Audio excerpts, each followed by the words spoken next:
네, 됐어요.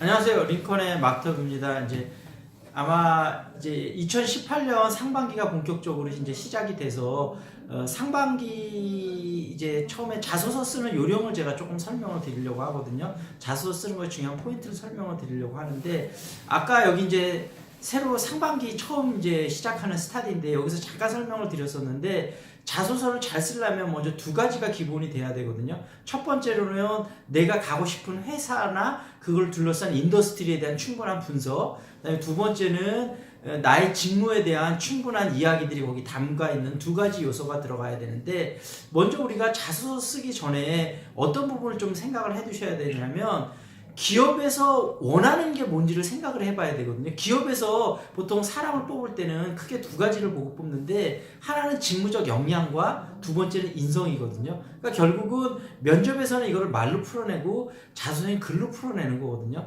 자소서에는 글로 이거를 풀어내서 나의 직무적 역량과 인성이 잘 드러나도록 쓰면 되는데 이걸 쓰기 전에 여러분이 가장 유의하셔야 될 것 중에 하나가 어떤 부분이냐면 자소서를 수필같이 쓰는 친구들이 꽤 많이 있거든요. 근데 자소서는 수필이 아닌 게 이런 부분을 좀 생각을 하셔야 되는데 뭐냐면 기업에서 사람을 뽑는 프로세스라는 게 면접도 그렇고 자소서도 그렇고 약간은 그러니까 사적인 자리는 아니잖아요. 공적인 자리고 이게 또 비즈니스인데 돈하고 연결된 걸 왜냐면 이 사람이 뽑아서 이 사람이 우리 회사에 수익을 만들어줘야 되는 거잖아요. 그러니까 그런 어떤 돈하고 인벌브가 된 그런 부분이잖아요. 그래서 그런 부분이 될 때는 어떤 부분을 많이 신경을 써야 되냐면 핵심이 빨리 파악이 되도록 써야 돼요. 그러니까 인사 담당자들이 여러분 아시겠지만 보통 1분이나 2분 정도 안에 실무자들이나 읽고 점수를 매기게 되거든요. 그러니까 1분이나 2분 안에 여러분 자소서를 읽고 핵심이 귀에 들어와야 된다는 거죠. 여러분 머릿속에.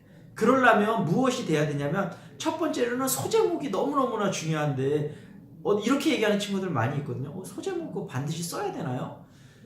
여러분이 입장을 바꿔놓고 한번 이렇게 생각해보세요. 여러분이 신문을 읽어야 되는데 빨리 읽고 내용을 파악하려고 하는데 제목이 전부 없다고 생각해보세요.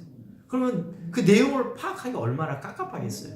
마찬가지로 빠른 시간 안에 자소서를 읽고 내용을 파악하려면 소제목을 잘 잡아주는 게 정말로 중요하거든요. 소제목을 잘 잡아줘야 되고 그 소제목이 또 여러분의 직무적 역량을 돌직구처럼 드러나게 잘 잡아주셔야 돼요.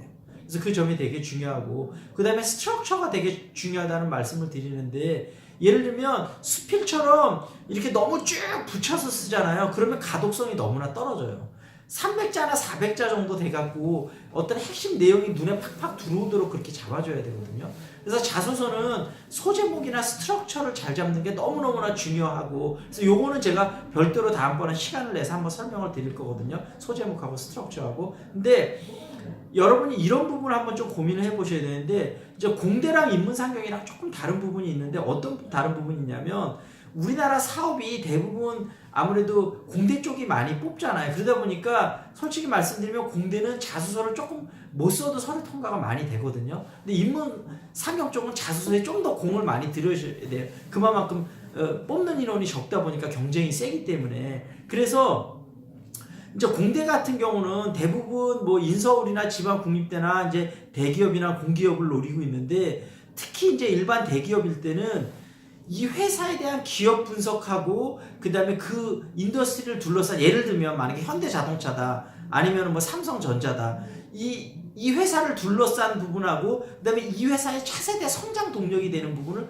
정말로 연구를 많이 하셔야 돼요. 그리고 쓰셔야 되고 인문상경일 때는 물론 우리가 보통 50대 대기업을 쓸 때에는 그런 부분을 연구를 많이 하셔야 되거든요. 근데 이제 같은 대기업이라도 한 50위권 밖에서 한 152, 200위 정도까지 되는 회사들을 쓸 때에는 사실은 그런 회사들이 인문상경 되게 많이 쓰잖아요. 보통 여러분이 인문상경 같은 경우는 한 시즌에 50개에서 100개 정도는 쓰셔야 되거든요. 공대는 한 20개 정도 쓰시면 되고 근데 인문상경 50개나 100개를 쓰는데 그 기업들에 대한 기업 분석을 전부 다 잘할 수 있나요? 그건 사실 시간적으로도 그렇고 물리적으로도 그렇고 그건 거의 힘든 얘기거든요. 그래서 본인이 정말로 가고 싶은 회사 5개, 10개는 정말 집중적으로 준비를 해 놓으시고 나머지 이 회사들은 여러분이 너무 그 회사에 대한 분석에 너무 걱정하지 말고 예를 들면 중견기업 그 자소 쓰면서도 이 기업 내가 기업 분석을 제대로 못해서 걱정인데요.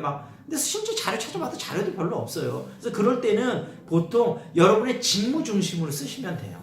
그래서 아까 얘기했다시피 50대 대기업하고 50이 좀 밖에 있는 대기업하고는 쓸 때 자소서 쓰는 중심이 좀 달라져야 된다. 그래서 50위권 대기업은 철저하게 본인 직무에 대해서도 많이 쓰지만 기업이나 인더스트리에 대해서 많이 써야 되고, 그다음에 50위권 반에 있는 대기업 같은 경우는 반드시 그런 건 아니지만 대체적으로 본인 직무에 맞춰서 많이 쓰면 된다. 이 정도로 큰 틀을 생각하시면 좋을 것 같고, 그다음에 아까 얘기했다시피 소제목하고 스트럭처는 제가 다시 한번 시간을 내서 그 부분 조금 디테일하게 설명드리도록 하겠습니다.